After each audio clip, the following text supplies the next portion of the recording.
investing while we are young can help us develop good financial habits. But just like most of my fellow Gen Zs, meron din akong YOLO or you only live once na lifestyle. Guilty din ako sa travel dito, travel doon, bili ng bagong damit, bagong sapatos, mag-try ng kung ano-anong pagkain at kung saan-saang restaurants. Naku, sobrang guilty ko rin dyan. Pero di ba, mas maganda kung kaya nating i-balanse ang pag-enjoy sa present at pag-prepare sa future? Yes, this is possible. Hi everyone! This is Joanna, the JoPro Realtor, and for this video, we will be debunking some of the common misconceptions in real estate investing. Real estate kasi, it's one of the best ways to accumulate wealth. Pero dahil sa mga misconceptions, no, minsan, dahil nga akala natin, dahil akala natin totoo itong mga to, what happens is they hinder us para makamove forward tayo sa ating mga goals and dreams. So without further ado, let's start with our top 5 common misconceptions.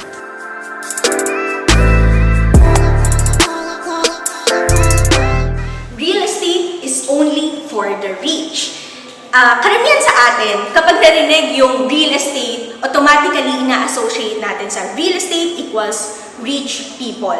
Hindi po ito totoo. As a matter of fact, my first ever condo investment was only 8,000 pesos a month. Yes, meron pong ganito. Hindi lang mayayaman ang pwedeng mag-invest sa real estate. Even young professionals, young adults like me, kayang-kaya po natin makapagsimula ng real estate investment. Dahil yung mga developers po ngayon, nag-o-offer sila ng mga stretch down payment. Kaya naman, even sa murang halaga, no, pwede na tayong mag-start ng real estate investment natin. Top 4, debt is bad. When we're investing in real estate, after ng down payment period natin sa developer, the next step is for us to apply for a housing loan sa mga financing institutions, either sa Pag-ibig or sa banks. So, itong i-apply natin na housing loan, dahil na loan siya, this is considered as a debt. So, meron kasi thinking ang karamihan sa mga Pinoy, no, na masama ang mangutang. But actually, hindi naman talaga. Debts can either be good or bad. Good debts are those that will help us achieve our goals and dreams. And these are the ones that will help us na mapabuti yung ating current situation. Bad debts, on the other hand, ito naman yung mga short-term lang, yung happiness na nakukuha natin. Kagaya ng mga credit card bills na ginamit natin sa kung ano-ano lang, na hindi naman natin mapapakinabangan long-term. Actually, pwede pa ngang maging leverage natin ang pag-a-apply ng loan, no? O ang utang. Kasi this is money now. Hindi na natin kailangang hintayin ang napakatagal na pag-iipon para makabili ng property. Kasi kung iipunin mo yan, especially if you're a young professional like me, baka abutin ka ng 20, 30 years, matanda na tayo nun. Baka hindi na rin natin mapakinabangan yung property. And kung iisipin natin, yung interest rate ng ating loan after 20, 30 years, halos kurot na lang yan nung kinita natin through value appreciation ng ating property. And through the passive income na kinita natin kung rental business naman yung papasukin nyo through your property. Top 3 common misconception. Active income is enough to cover our adulting expenses. Hindi naman kasi talaga itinuro sa mga schools natin nung nag-aaral tayo yung pag-invest at yung adulting, no? Kaya okay lang yan kung isa rin to sa mga misconceptions nyo. Ano ba yung active income? Ito yung kapalit nung ating time and pagtatrabaho, effort, ay may salary tayo. Kagaya ng employment. 8 hours a day mo, 8 hours a day ka rin bayad. So, ito yung active income. And to be honest, ako before, nagja-juggle ako ng 2 to 3 jobs, no? Kasi akala ko, mas lalaki ang savings ko kung mas marami akong trabaho. Pero hindi pala ganun yun. Parang na-realize ko na bakit ganun kahit ang dami ko ng trabaho, parang hindi pa rin talaga enough to cover all my expenses. So, mas maganda talaga kung habang tinatrabaho natin yung ating active income, ay konti-konti na rin tayong nagbi-build ng ating passive income. Ang examples naman ng passive income ay real estate investing. Ang passive income kasi ito yung mga minimal lang, yung ating efforts, pero nagge-generate pa rin ng income for us. So, kagaya nga nung pagpaparenta, hindi mo naman yan 8 hours a day babantayan. Yung tenants ay hindi mo naman kailangang trabahuhin, no? Top 2, no other way to break the cycle. Sa mga kagaya ko na hindi naman ipinanganak from a wealthy family, medyo mahirap i-unlearn yung ganitong mindset or ganitong thinking, no? Kasi minsan niisip natin, ayan na yan eh. Nagiging excuse na lang natin na hindi naman ako pinanganak na mayaman, okay lang na hindi maging successful.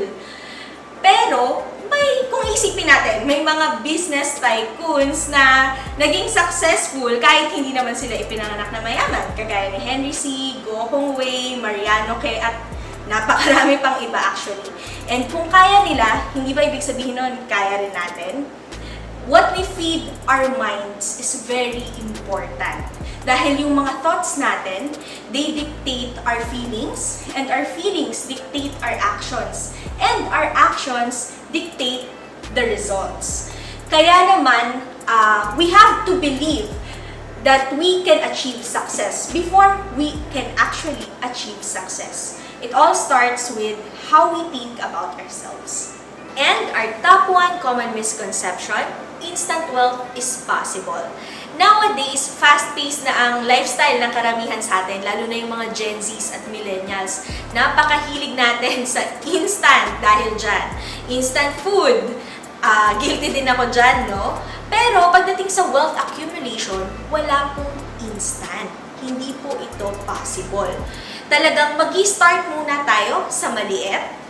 And then, eventually, no, yung mga maliliit na yun, yung mga baby steps na yun, hindi natin namamalayan. Pag pinagsama-sama, ay napakalaki na pala.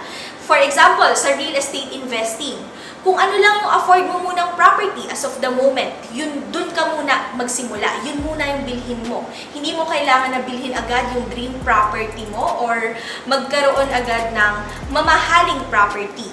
And then, kapag nagka-extra income ka na ulit, then buy another property, and then another one, and then another one. Hanggang sa hindi mo namamalayan, napakarami mo na palang properties, and kapag nag-generate na sila ng income on their own, at pinagsama-sama mo yun, napakalaki na pala nung income na nag-generate nila.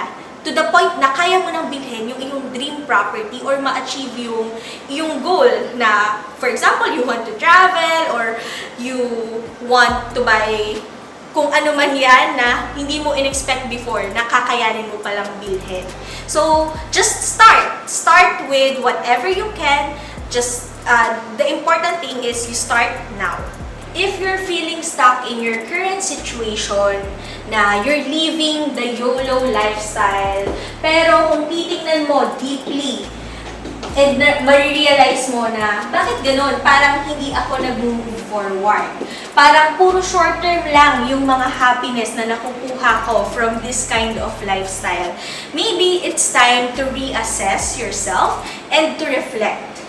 I hear you, talagang nangyayari ito, lalo na sa mga young adults like us.